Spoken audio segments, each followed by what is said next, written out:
भाइयों, राष्ट्रीय पक्षी मोर को बचाया है। ये तारबंदी के अंदर फंस गया है।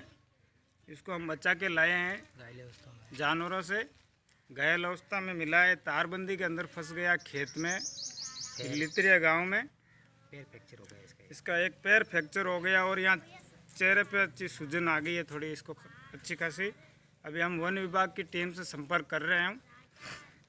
हनुमान, बढ़िया रामावास और मेरा मित्र राकेश और भगत सिंह, हम तीनों ने इसको बचाया है। धन्यवाद। ज़्यादा से ज़्यादा शेयर करें।